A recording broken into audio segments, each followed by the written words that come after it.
Les dons que les chrétiens avaient au 1er siècle ont disparu, ce qui nous montre que c'était une époque particulière qui ne s'est pas reproduite par la suite.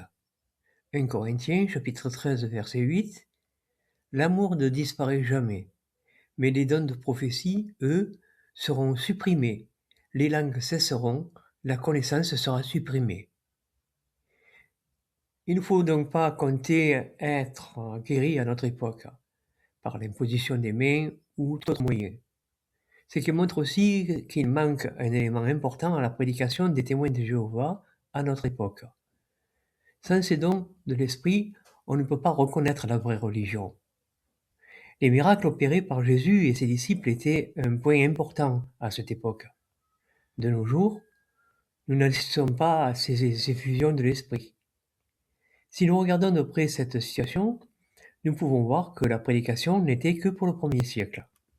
Si la prédication a été valide de nos jours, l'Esprit Saint agirait, mais comme il n'agit pas, nous devons nous poser des questions.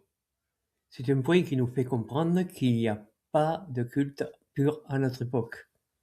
C'était réservé avec la présence de Jésus et de ses disciples pendant un temps. Par contre, il nous est dit que l'amour restera. Cela montre un point que nous devons travailler. Jésus a donné ces 2 commandements d'aimer Dieu et son prochain. Et comme la connaissance a été supprimée, ce n'est donc pas un point réellement important. Jésus a dit qu'il reviendra et enseignera sur toutes choses. Donc, on comprend que sa volonté est de pratiquer l'amour envers Dieu et son prochain. C'est ce qui est demandé pour notre époque. Ces versets nous montrent que le culte pur a cessé d'exister après la mort des apôtres. En effet, Jean a dit que l'apostasie remplacerait le culte pur. Nous devons donc faire attention au discours de parler en langue ou de guérison, puisque la Bible nous avertit que ces choses vont disparaître.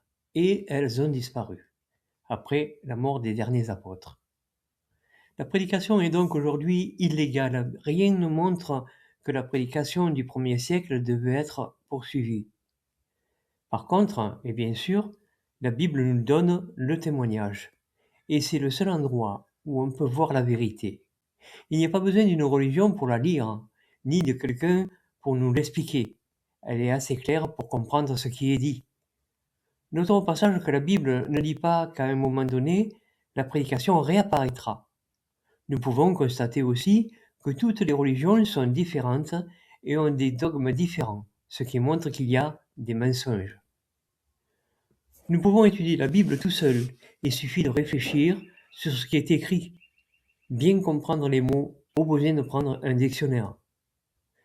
Ce verset est facile à comprendre, car il nous dit que les dons de l'esprit ont disparu. Il n'y a pas besoin d'un traducteur pour comprendre ce point. Voyons que cela rentre dans le cadre de ce que Jésus a dit, de ne pas se laisser égarer. Il nous faut donc connaître, lire et réfléchir sur ces choses pour ne pas se laisser tromper.